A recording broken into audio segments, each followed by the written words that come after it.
Hmm, iPhone aku ni dah barai dah ni.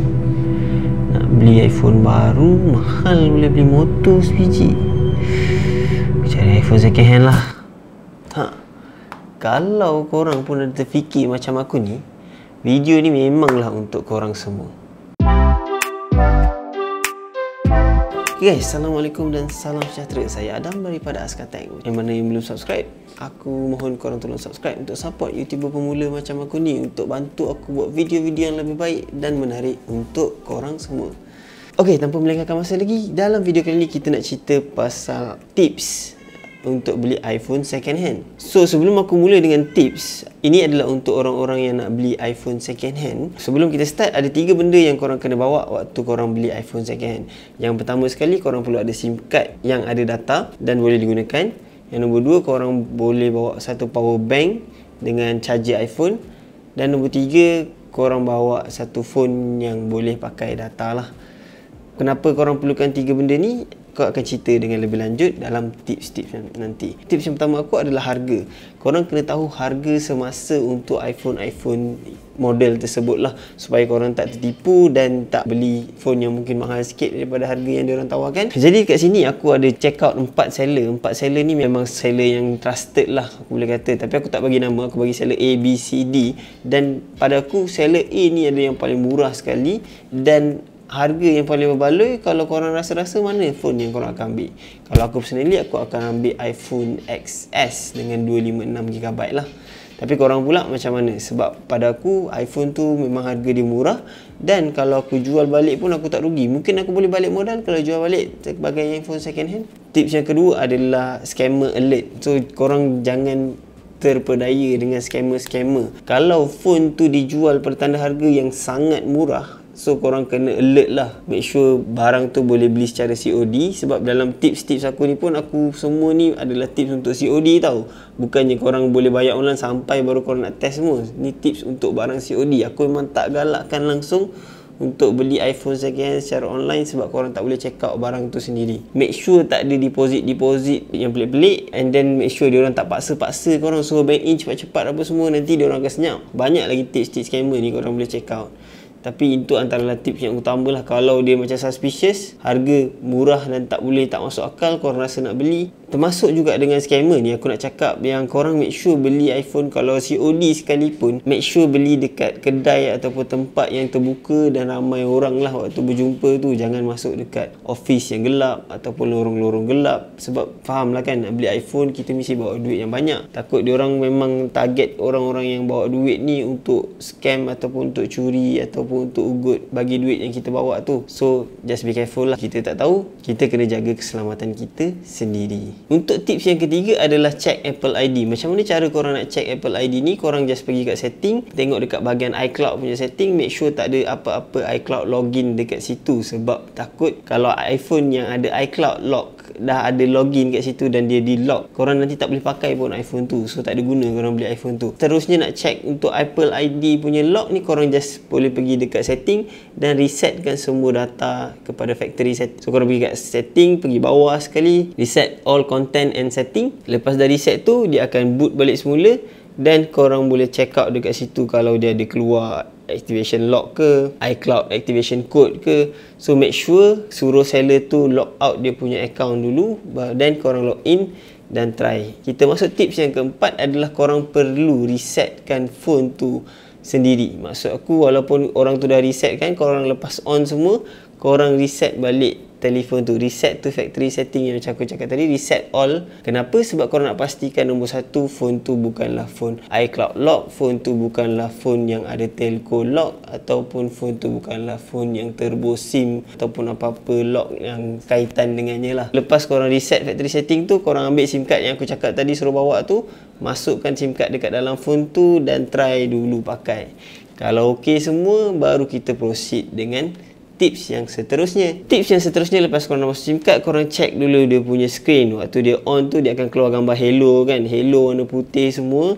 Bila keluar dekat halo warna putih semua tu, nanti korang try lah screen, tengok screen dia dulu. Tengok kalau ada dead pixel ke, kalau ada screen burn in ke, kalau ada apa-apa isu dengan screen crack kat mana-mana. Tengok dulu betul-betul. Korang boleh juga onkan assistive touch tu, yang button bulat kecil tu dekat setting, dan korang try pusingkan semua benda tu kat tempat-tempat untuk check kalau ada touch screen punya error ataupun masalah. So kita dah check dengan screen, masuk ke tips yang ke-6 adalah physical check. So physical check ni apa? Korang check secara physical dekat phone ni. First kali korang tengok dekat bahagian screen ada crack ke tak crack. Korang tengok dekat bahagian button dia semua berfungsi atau tidak. Volume rocker up and down okey ke tak. On off telefon okey ke tak. Silent mode, silent button okey ke tak. Dan make sure kalau mana yang ada fingerprint tu, try sekali fingerprint dan face ID dia sekali lah. Dan check juga kalau ada menggelembung kat belakang, takut isu bateri ataupun cala-cala dan kemek-kemek dekat mana, mungkin korang boleh minta diskaun dengan seller sikit. Next tips yang ke-7 adalah bateri. So bateri apa yang korang perlu buat? Nombor 1 sekali, macam aku cakap tadi, suruh bawa power bank kan, sebab takut korang pergi COD yang tak ada power punya tempat. So bawa power bank tu, cocok wire charger, masukkan, charge dulu telefon second hand yang korang nak beli tu. Bila korang dah charge dan pastikan charge tu masuk, korang pergi dekat bahagian setting, check out battery punya setting dan battery health. Make sure battery health tu at least 85% ke atas lah. Kalau 80% tu dah paras-paras lah.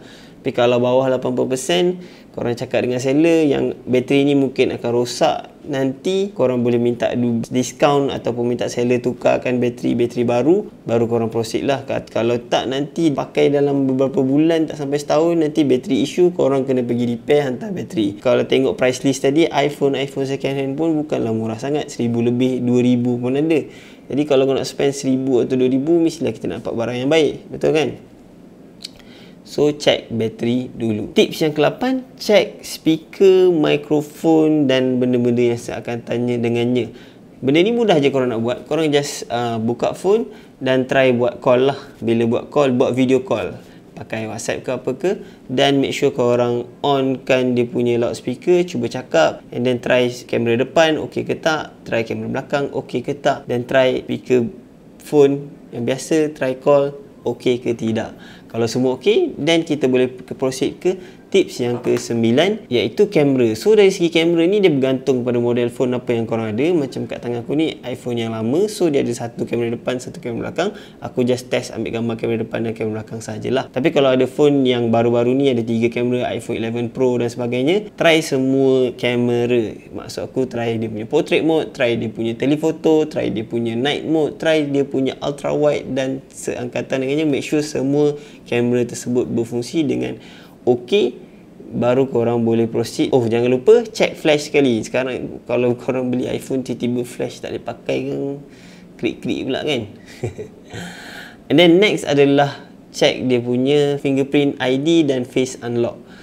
So kenapa kena check? Sebab bagi aku benda ni adalah benda yang, antara benda yang paling penting dekat iPhone. Sebab untuk security korang sendiri dan juga untuk kemudahan korang jugalah. Macam mana yang kita tahu, iPhone ni guna Face ID ataupun fingerprint, bergantung pada model lah. Dan benda ni adalah untuk unlock phone, untuk memudahkan kita untuk pakai phone tu sebenarnya. Tak adalah nak masuk pin tiap-tiap kali kalau dah rosak. Melainkan kalau seller tu memang cakap benda ni memang ada problem dan dia jual murah sebab harga ni dan korang boleh terima, itu lain cerita lah.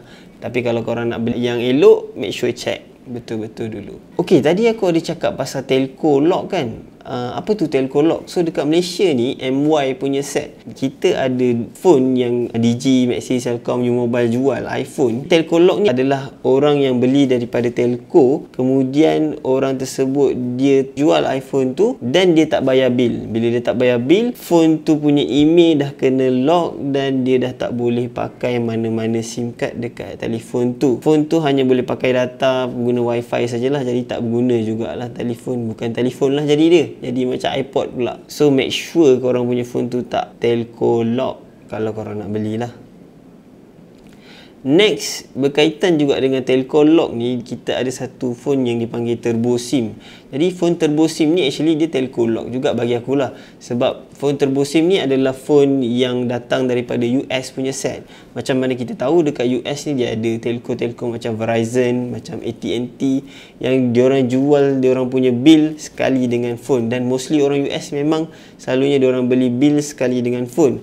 Jadi mana yang diorang beli tu diorang jual balik US set yang diorang pakai yang dah SIM lock. Sebab kat sana diorang ada SIM lock, maksudnya korang tak boleh masukkan telco lain untuk pakai dekat phone tu. Terpaksalah gunakan satu adapter yang dipanggil turbo SIM untuk mengunlockkan telefon tersebut. Dan dia tak semestinya pakai physical SIM, dia ada as physical adapter. Dan ada juga orang yang buat dia pakai hack iPhone tersebut dan unlock iPhone tersebut. So kalau mana yang beli US punya set, korang kena check out betul-betul yang dia bukan turbo SIM lock lah. Tips yang ke-13 ni, aku nak korang check email dan check korang punya phone tu berapa storage dia sebenarnya. Sebab mungkin phone tu storage dia rosak, orang repair dan tambah storage. Mungkin ada juga yang tukar storage daripada 16GB tukar kepada 512GB sebab nak jual phone tu dengan harga yang lebih mahal. Ada juga case macam tu. Bila jadi macam tu, kita takut nanti bila ada iOS update, dia dapat kesan yang storage tu bukan storage yang original dan phone tu takut tak boleh digunakan lagi.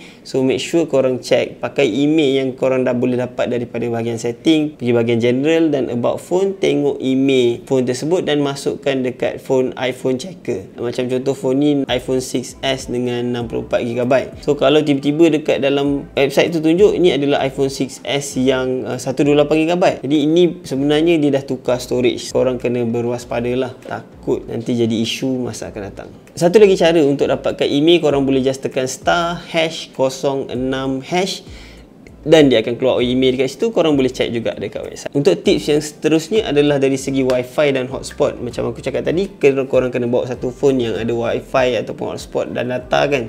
So gunakan phone tu, buka satu hotspot dan connectkan iPhone yang second hand tadi untuk dapatkan wifi. Sebab takut rosak wifi dia dan korang tak boleh dapat wifi daripada situ. Dan korang dah masukkan SIM card dekat phone iPhone tersebut, korang just buka hotspot dan try dekat phone satu lagi tu untuk tarik wifi daripada phone tu. Make sure dia ok juga. Dan last but not least, kalau Ella cakap phone ni ada warranty direct daripada Apple lagi, so macam mana korang nak check warranty tu? Korang just ambil email ID yang aku cakap tadi dan pergi dekat checkcoverage.apple.com, masukkan email ID dan korang boleh check dekat situ sama ada masih under warranty Apple ataupun tidak.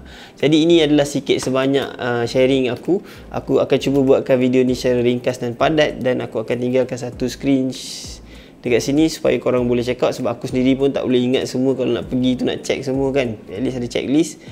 So screen dekat sini, korang check out. Dan kalau video ini membantu, aku harap korang pun boleh bantu aku dengan cara like dan subscribe dengan channel ni untuk bantu aku. Sekian, saya Adam daripada Askatek. Assalamualaikum dan salam sejahtera.